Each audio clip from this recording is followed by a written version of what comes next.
Hi everyone, I welcome you to the way to heal.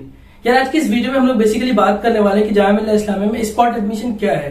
वैसे मैंने इससे पहले बहुत सारे वीडियोस इसमें बना रखा है, बहुत सारे लोगों ने, आप लोगों ने देखा है, बहुत सारे लोग बार बार ये क्वेश्चन पूछ रहे हैं कि भाई स्पॉट एडमिशन होता क्या है, इसमें हमने रजिस्टर कर दिया तो अब इसके बाद क्या होगा, रजिस्ट्रेशन के बाद क्या होगा, क्या कैटेगरी कंसीडर होता है, यानी जैसे कि मैं अगर मुस्लिम कैटेगरी से हूँ, मैं ओबीसी से हूँ, तो क्या मेरा कैटेगरी कंसीडर होगा या नहीं होगा, ये सारी बातें हैं। या फिर आप जम्मू कश्मीर कैटेगरी से, कश्मीरी माइग्रेंट से, तो क्या वो कैटेगरी कंसीडर होगा या नहीं, एडमिशन रिजल्ट कब आएगा, मतलब कि जो हमने रजिस्टर कर दिया उसका रिजल्ट कब आएगा, ये सारे यार आप सबके सवालात हैं। तो मैं सोचा आप सबको एक वीडियो बना के जवाब देना बहुत जरूरी है। सबसे पहले तो हम लोग अगर बात करें स्पॉट एडमिशन क्या है, देखो हम लोग एक एग्जांपल लेके चलते हैं। पार्टिकुलर कोई एक कोर्स है, सपोज कर लीजिए बीए ऑनर्स टर्किश है।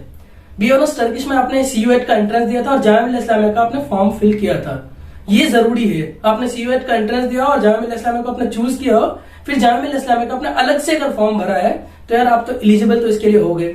इसके बाद कट ऑफ आई, आपका एडमिशन नहीं हुआ कट ऑफ की वजह से, मेरिट कम की वजह से आपका अगर एडमिशन नहीं हो पाया, तो वो लोग कर सकते हैं स्पॉट के लिए रजिस्ट्रेशन। अब स्पॉट रजिस्ट्रेशन का मतलब ये नहीं कि आपका एडमिशन हो ही जाएगा या एडमिशन नहीं होगा, इसके बारे में कुछ नहीं कहा जा सकता। मैं पूरा प्रोसेस आपको समझा रहा हूँ, ये चीज तो आपको क्लियर हो गई कि आपने CUET का एंट्रेंस दिया था भाई, और आप जामिया इस्लामिया का फॉर्म भी भरे थे, लेकिन आपका सिलेक्शन अब तक नहीं हो पाया, तो अब आप स्पॉट के लिए फॉर्म भर रहे हो।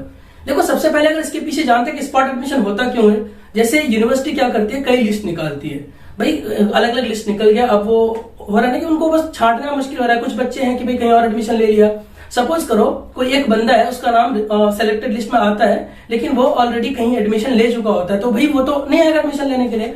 तो यूनिवर्सिटी को ये चीज जानना बहुत जरूरी होता है कि कौन लोग विलिंगली है कि भाई विलिंगली एडमिशन लेना चाहता है, मतलब कौन लोग इसमें से, जो मेरे पास लिस्ट है अभी, जो भी CUET दिए थे जितने कैंडिडेट, जाहिर है सब लोग तो एडमिशन नहीं लेना चाहेंगे, फॉर्म भर दिया उन्होंने। बहुत लोग चांस लेते हैं कि भाई फॉर्म भर दिया, ये यूनिवर्सिटी में भरा, वो यूनिवर्सिटी में भरा, या सेम यूनिवर्सिटी में अलग अलग कोर्सेज में भर दिया, तो जरूरी नहीं कि वो एडमिशन लेंगे। और यूनिवर्सिटी को ये चीज पता करना होता है कि भाई कौन लोग विलिंगली एडमिशन लेना चाहता है, इसलिए वो स्पॉट राउंड अलग से कराते हैं कि आपने जो फॉर्म भरा तो भर ही दिया, आप उस फॉर्म के बाद आप स्पॉट राउंड के लिए रजिस्टर करेंगे, इसका मतलब कि आप एडमिशन लेना चाहते हैं।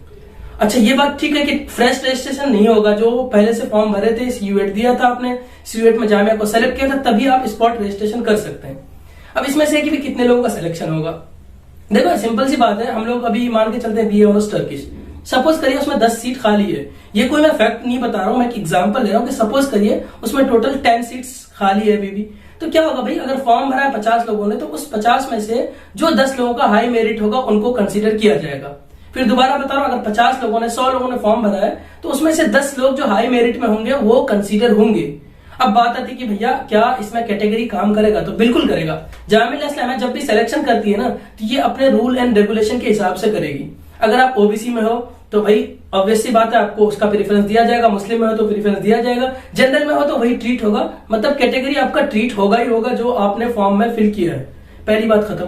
दूसरी बात, कुछ लोग कह रहे हैं कि भाई मेरा रोल नंबर लिस्ट में नहीं शो कर रहा है, तो क्या ये सिर्फ उन लोगों के लिए जिनका वेटिंग में नाम आया है, तो नहीं, पहले मुझे भी ये लग रहा था, लेकिन ऐसा कुछ नहीं है, ये सब लोगों के लिए, जो लोग भी जामिया को एज ए चॉइस दिया था और फिर जामिया इस्लामिया का फॉर्म भरा था, वो उन सब के लिए है। लेकिन क्या यार, आपको ना CUET का एप्लीकेशन नंबर फिल करना होता है रजिस्ट्रेशन में, तब आपके सारे डिटेल आते हैं, फिर आप फॉर्म फिल कर देते हो। लोगों का दूसरा क्वेरी है बच्चों का कि भैया मेरा ना वो स्लिप डाउनलोड नहीं हो रहा है, रजिस्ट्रेशन करने के बाद जो स्लिप होती है वो कंफर्मेशन पेज, वो डाउनलोड नहीं हो रहा है। उससे कोई मतलब नहीं है, आप चाहो तो स्क्रीनशॉट ले सकते हो, लेकिन उसका कोई मतलब नहीं है।